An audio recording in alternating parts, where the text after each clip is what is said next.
Hello friends, चलिए आज की वीडियो में हम बात करेंगे कि कौन कौन से ज़रूरी कागजात होने चाहिए किसी ज़मीन पर कब्जा करने के लिए।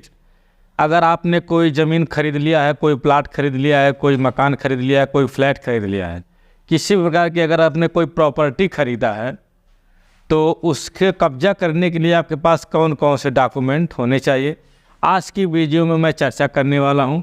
नया कानून आ गया है, नए कानून में कुछ संशोधन हो गए हैं। चलिए इस नए कानून के अनुसार हम आज के वीडियो में देखेंगे कि कौन कौन से नए कागजात हमारे लिए ज़रूरी।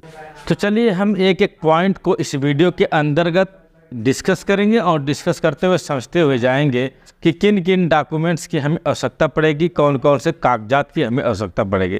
तो सबसे पहले अगर बात करें हम नंबर 1 पर सेल डीड की।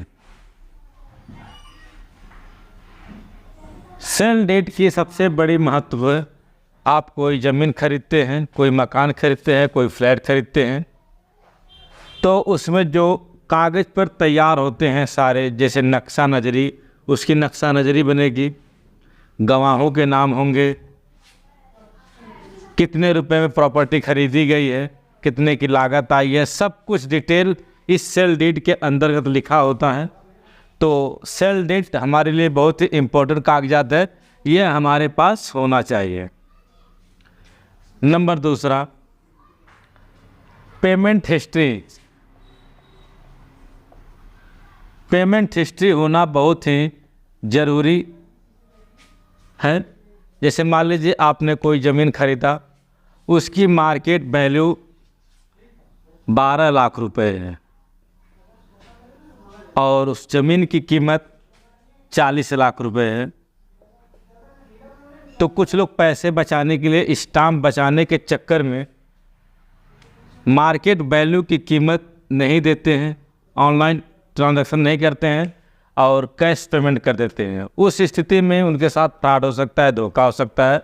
तो इसलिए आप जब भी कोई प्रॉपर्टी खरीदें, ऑनलाइन पेमेंट ज़रूर करें, ट्रांजैक्शन बैंक द्वारा होना चाहिए। तो यह आपके पास हिस्ट्री होनी चाहिए कि कितना हमने पैसे ट्रांसफ़र किया है, नहीं तो आप धोखाधड़ी हो सकती है और आपको मुसीबत का सामना करना पड़ सकता है। 3 नंबर है एनओसी। एनओसी कागज़ नॉन ऑब्जेक्शन सर्टिफिकेट होता है। यह कागज़ आपको लेना होता है। इसका मतलब यह है कि जो आप ज़मीन खरीद रहे हैं उस पर कोई लोन तो नहीं है, किसी के पास कोई बंधक तो नहीं है, गिरवी तो नहीं है, कोई रेहन पे नहीं लिया है। इस तरह के जो भी मामले होते हैं यह एनओसी सर्टिफिकेट में रहेगा। अगर आप एक बार एनओसी सर्टिफिकेट ले लिए तो फिर उस पर आपको कब्जा करने में कोई समस्या का सामना नहीं करना पड़ सकता है। तो चौथी बात अगर हम बताएं, पावर ऑफ अटॉर्नी की। पावर ऑफ अटॉर्नी की बात, जो भी आप ज़मीन खरीद रहे हैं उसकी आपको पावर ऑफ अटॉर्नी मिलनी चाहिए। यानी लेने के बाद आप उसको चाहे किसी को बेच सकें या किसी को दे सकें, इसकी आपको पावर होनी चाहिए। 5वें नंबर पर आता है अलॉटमेंट। अलॉटमेंट, जैसे आपने कोई बना बनाया मकान खरीद रहे हैं या कोई फ्लैट खरीद रहे हैं, उस स्थिति में अलॉटमेंट आपके नाम से हुआ है कि नहीं यह चेक कर लें और अपने पास कागज़ ज़रूर रख लें, नहीं तो बाद में दिक्कत होगी। और फ्लोर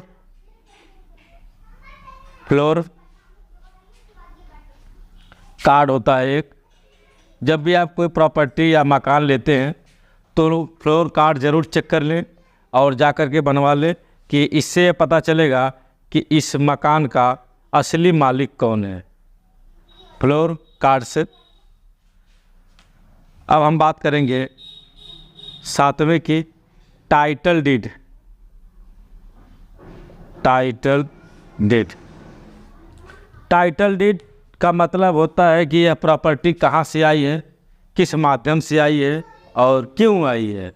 इस कागजात में पूरा बाकायदे लिखा होता है। तो इसको भी लेना ज़रूरी है। यानी कि आप कोई प्रॉपर्टी ले चुके हैं तो सेल डीड ले लें। पेमेंट हिस्ट्री आपके पास होनी चाहिए, एनओसी कार्ड होना चाहिए, पावर ऑफ अटॉर्नी होनी चाहिए, अलॉटमेंट कागजात होने चाहिए, फ्लोर कार्ड होना चाहिए और टाइटल डीड भी होना चाहिए। इसके अलावा भी कुछ कागजात हैं, अगर ये सारे कागजात आपके पास नहीं रहेंगे तो आपको मुसीबत का सामना करना पड़ सकता है। जो अगला कागजात है, जो ज़रूरी कागजात है, कंप्लीशन सर्टिफिकेट। दोस्तों यह कंप्लीशन सर्टिफिकेट किस काम का होता है? यह शहर में, जैसे अगर आप सिटी में रहते हैं और सिटी में रहते हुए कोई आपने मकान खरीद लिया, फ्लैट खरीद लिया, तो जो मकान बनाया होता है फ्लैट, तो उसको कंप्लीशन सर्टिफिकेट ले लें कि सही से चेक करें कि क्या वह मैपिंग से हुआ है कि नहीं। मैप बना है कि नहीं बना है, यह चेक करना बहुत ज़रूरी है। क्या पता चला कि वह नक्शा से बना नहीं है और आपने मकान ले लिया, उसके बाद बुलडोजर आ गया, तोड़ो भाई इसको, यह इलीगल है, नक्शे से नहीं बना है। तो इसलिए जो ये कागजात हैं कंप्लीशन सर्टिफिकेट, इसको भी लेना बहुत ही ज़रूरी और मोस्ट है। अगला आता है मुंसाफी। मुंसाफी क्या होता है?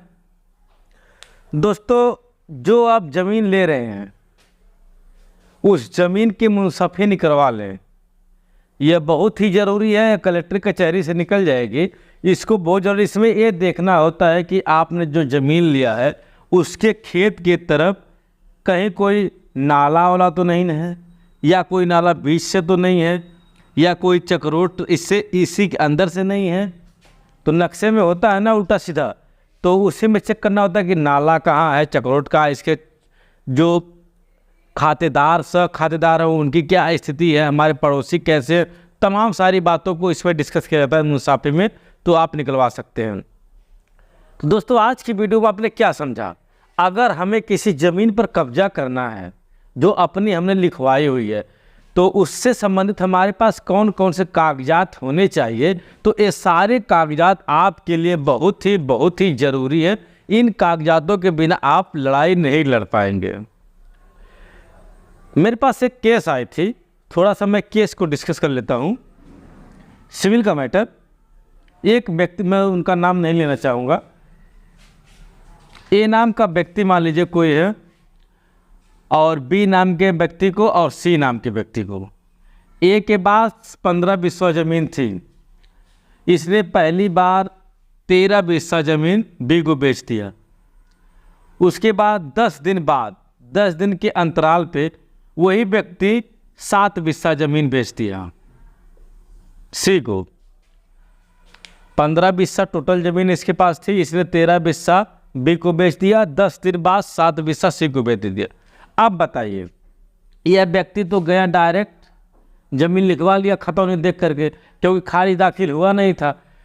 तो इसके पास टोटल 15 बिस्सा, 13 निकालेंगे तो 2 बिस्सा बेचेगी, इसके पास केवल 2 बिस्सा ज़मीन थी, और जबकि इसने बेच दिया 7 बिस्सा। तो ये मामला फंस गया ना। अब इन सभी की क्या हो गई, खारिज दाखिल रुक गया। अब यह व्यक्ति क्या करा, इसने पे ऑनलाइन नहीं किया था, कैश हुआ था, ट्रांजैक्शन नहीं हुआ था, ये जो रिक्वायरमेंट होती है इसको पूरा नहीं किया था। ये फंसा दिया कि मुझको पैसा दोनों ने न तो बी दिया न तो सी दिया, किसी ने पैसा मुझको नहीं दिया हुआ है। तो मामला कोर्ट में चल रहा है। तो इन सब कागजात की बहुत ही ज़रूरत है। आप कभी भी अगर कोई भी बैनामा ले रहे हैं या कोई मकान ले रहे हैं, प्लाट ले रहे हैं, फ्लैट ले रहे हैं, तो उसके पहले ये सब कागजात को लेना बहुत ही ज़रूरी है। तो आज की टॉपिक अगर आपको पसंद आई हो तो वीडियो को मेरे लाइक करें, चैनल को सब्सक्राइब करें। चले मिलेंगे किसी अन्य वीडियो में, तब तक के लिए।